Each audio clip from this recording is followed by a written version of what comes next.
হঠাৎ করে এলাম, বৌদি শুরু করবে আজকের এপিসোড। আমার একটাই বক্তব্য, আজ আমি খুব গর্বিত, কারণ আমি রক্তে মোহনবাগানী। গতকাল মুম্বাইকে পর্যুদস্ত করে সমস্ত বিভাগে আমার প্রাণের ক্লাব মোহনবাগান সুপার জায়ান্টস, আগেকার মোহনবাগান অ্যাথলেটিক ক্লাব, এই মুহূর্তে ভারত সেরা লিগ চ্যাম্পিয়ন। এটা খুবই গর্বের, যেটা আমি তোমাদের সঙ্গে শেয়ার করলাম। শেয়ার করে আমি বৌদিকে হ্যান্ড ওভার করবো, বৌদি এবার শুরু করবে। ভালো থেকো সবাই, থ্যাংক ইউ।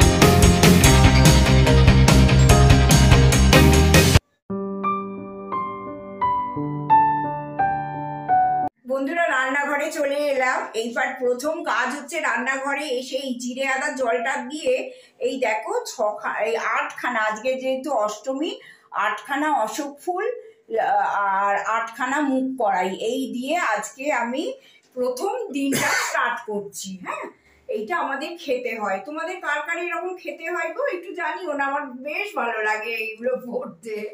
তা এইগুলো আমাদের নিয়ম। তাই অশোক ফুল আর এই গ্রিন মুগ দিয়ে আমি এই জলটা খেয়ে নিচ্ছি। আর একটু ছোট করে তোমাদের দেখিয়ে দিই, আজকে এই যে ছোট আলুর দম করব। আলুটা সেদ্ধ হয়ে গেছে, এটাকে আমি ছাড়াবো আর ছাড়িয়ে আলুর দম করব। আর সেই দিন যে ডাল বেটেছিলাম না, ধোকা তোমাদের দেখিয়েছিলাম, সেই অনেকটা ডাল পড়ে আছে জানো, সেই ডাল দিয়ে একটুখানি পরোটা আর কি, ধরো ডালের পুর দিয়ে একটু পরোটার মতো করবো। লুচি ফুচি করবো না, এই গরমে তো প্রচুর তেল খাওয়া হয়ে যাবে। এই হচ্ছে আজকে আমাদের মেনু। আর তার সঙ্গে তো ধরো মিষ্টি টিষ্টি আছে, এই দিয়ে আমাদের চলে যাবে। তা একটুখানি আমি কাজটা এগিয়ে নিই আমি তোমাদের কাছে এসে এই আলুর দম আর কি তোমাদের সঙ্গে শেয়ার করব, তাও একটু দেখিয়ে দেবো আর একটুখানি গল্প করব তোমাদের সঙ্গে। সঙ্গে থাকো। হ্যাঁ, দেখো আমার এই আলুর দমটা হয়ে গেছে জানো তো, এই একদম নিরামিষের আলুর দম। আর মানে কি বলতো, একদম হালকা করেছি, বেশি তেল মশলা কিচ্ছু দিইনি, একদম হালকা হালকা আলুর দম করেছি। তা এটা হয়ে গেছে, আজকে উপোস যেহেতু তোমরা তো জানোই।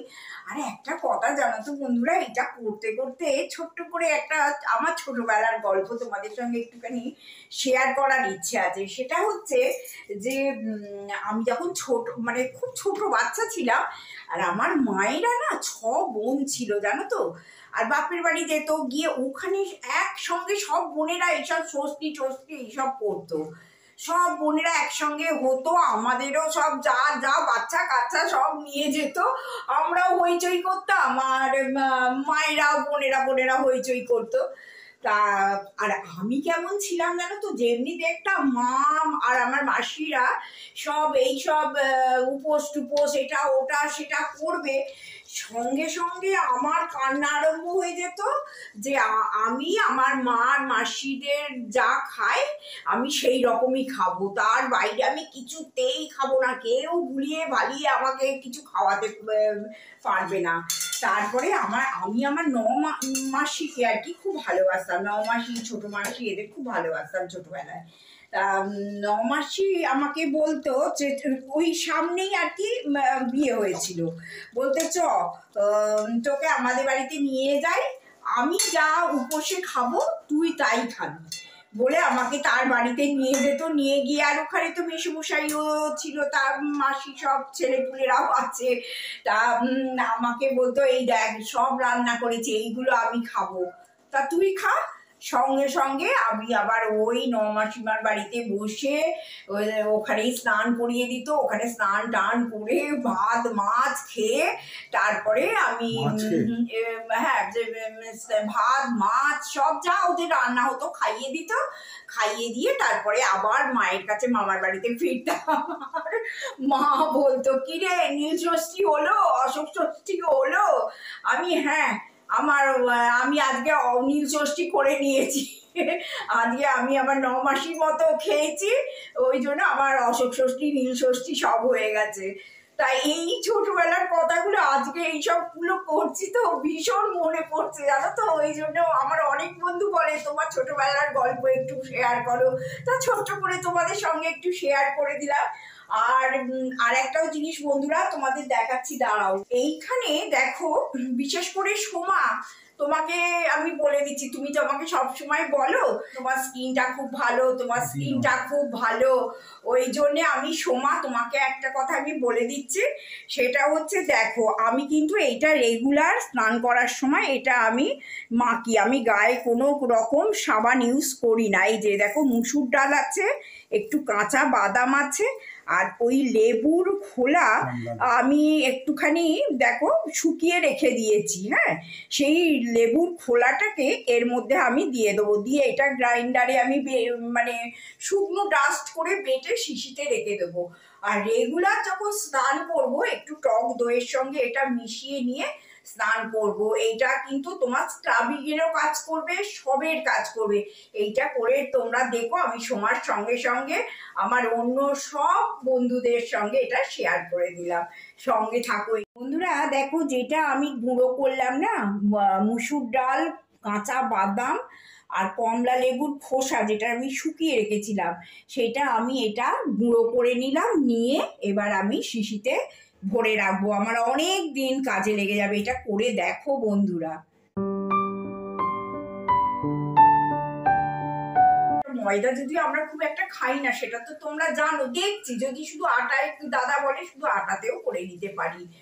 আর ওই কচুরিটা করব, এইবার আমি চা খাবো জানো তো, অনেক বেলা হয়ে গেছে আজকে। তার সঙ্গে থাকো, আবার আমি আসছি তোমাদের সঙ্গে। হ্যাঁ বন্ধুরা, তোমাদের যে বলছিলাম না যে ডালের একটা পুর করে আর পরোটার মতো করবো, তা সেই ডালের পুরটাকে দেখো এখানে আমি না ক্যামেরাটা অন করতেই ভুলে গেছি, অ্যাকচুয়ালি ব্যাপারটা হয়েছে এটা কি করেছি, একটু সাদা তেল দিয়েছি, দিয়ে এতে একটু আমার যে সেই ম্যাজিক মশলা আছে তোমরা তো জানো, তাও আরেকবার তোমাদের দেখিয়ে দিই। এই যে এই ম্যাজিক মশলা, একটু বিট নুন, একটুখানি লঙ্কা গুঁড়ো আর একটুখানি ঘি, এই দিয়ে আমি এটাকে করে দিয়েছি, অল্প একটুখানি সাদা তেল দিয়েছি, দিয়ে পুরটাকে সুন্দর করে দিয়েছি। আর লাস্টে না একটুখানি ছাতু ছড়িয়ে দিয়েছি, তোমাদের যদি ছাতু থাকে তো ভালোই, ছাতু দিয়ে দেবে, আর যদি না থাকে ময়দা হোক আটা হোক যাই হোক একটু ওটাই ছড়িয়ে দেবে, তাহলে তোমাদের আর কি বেলতে সুবিধা হবে।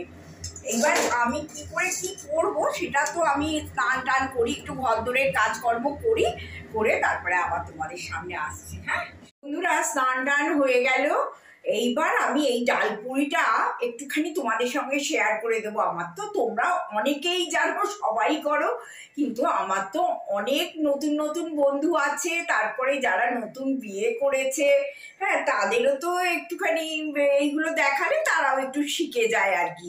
তা আমি এইটাকে দেখো আটা ময়দা মিশিয়ে তো আমি এইটাকে মেখে রেখে গেছিলামই, আর তার এতে জানো তো একটুখানি নুন, অল্প একটু চিনি, একটুখানি ময়ান মানে সাদা তেল দিয়ে এটাকে মেখে দিয়েছি, একদম মানে যে রেগুলার যে ওয়াটারটা ওইটাতেই মেখেছি, কোনো গরম জল টল কিচ্ছু করিনি।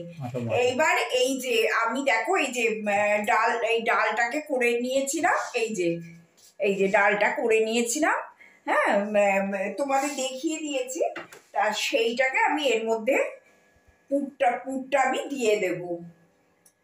এই যে পুরটা আমি দিয়ে দিলাম, এবার পুরটা দিয়ে দেবার পর আমি এইটাকে আস্তে হালকা হাতে বেলে নেব।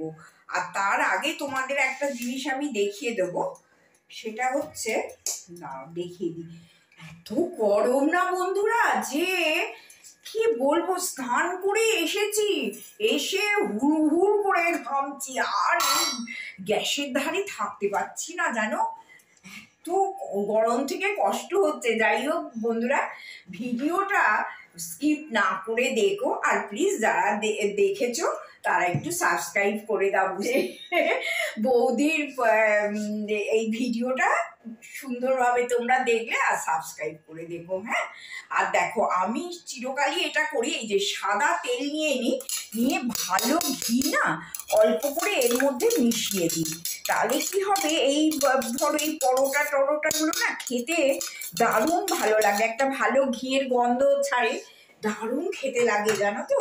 তা তোমরাও এরকম অল্প বেশি কোনো জিনিসে আমি বলি না, কোনো সময়ই বলি না। তাই এইটাই এবার দেখো আমি হালকা হাতে একটুখানি বেলে নিয়ে তোমাদের এই একটা দুটোর মতো একটু দেখিয়ে দেবো, তাহলে তোমরা বুঝে যাবে, কারণ তোমরা তো সবাই করো, অসুবিধে কিচ্ছু হবে না।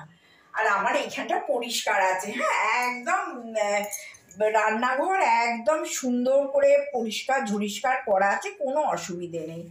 এইবার আমি অল্প অল্প আঠা দিয়ে, ময়দা না আঠা দিয়ে আমি এইটাকে হালকা হাতে তোমাদের বেলে নিতে হবে, কারণ ধরো বেশি জোর করে হলে কি হবে, পুরটা ভেতরে দেওয়া আছে তো বেরিয়ে গেলে ভালো লাগে না। দেখেছো, সুন্দর করে হালকা হাতে আমি বেলে নিচ্ছি, খেতে কিন্তু ভালো লাগে। আর আমি তো তোমাদের অবশ্যই রিকোয়েস্ট করব, প্লিজ তোমরা ওই ছাঁকা তেলে এই প্রচণ্ড গরমে একদম এইগুলোকে খেও না গো, খেলে না শরীর খারাপ হবে। তা দেখো যখন উপোস আছে তখন তো একটু আধটু খেতেই হবে, বলো, নাহলে কি খাবো, ভাত ফাত খাওয়ানি।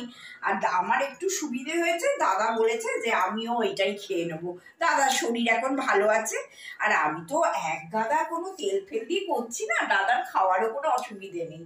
তোমরা দেখবে আমি পুরো রুটির মতো করে দিচ্ছি, জাস্ট একটুখানি উপোসের দিন বলে।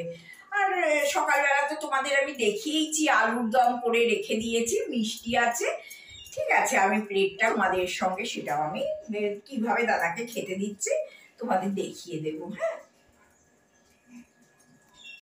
এর মধ্যে ওই যে বাটির মতো করে এই ডালটা তো আমি ঢুকিয়ে নিলাম এর মধ্যে।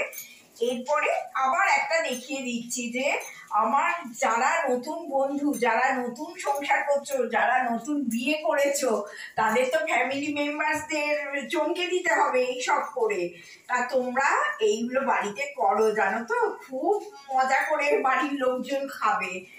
তোমরা এটা ডিনারেও করতে পারো, কোনো অসুবিধে নেই, বা ব্রেকফাস্টেও যারা এত হেভি খাবার খাও তারাও করতে পারো। তা এই দেখো সুন্দর করে গোল করে আমি বেলে নিলাম, কোনো অসুবিধেই নেই। এইবার আমি এইটাকে তোমাদের একটা করে দেখিয়ে দিই। এই দেখো এটা মোটামুটি সেঁকা হয়ে গেছে, দেখেছো, শুকনো একদম শুকনো খোলায় সেঁকেছি, তারপরে হ্যাঁ শুকনো খোলায় একটু সেঁকেছি। এই দেখো এইবার দেখেছো কত অল্প এই তেল আর ঘি মিশিয়ে, গরমে একদম বেশি দেবো না দাদাকে, জাস্ট একটু এই সেঁকা সেঁকা মতো করে খেয়ে নেবো। আর দাদার প্লেটটাও সাজিয়ে দিই তার মধ্যে, এটা হোক আস্তে আস্তে। আচ্ছা, এরপরে এই দেখো এখানে আলুর দম করে রেখেছি, এই যে আলুর দম করে রেখেছি, এবার দাদার প্লেটটা আমি সাজিয়ে আবার আসছি। হ্যাঁ,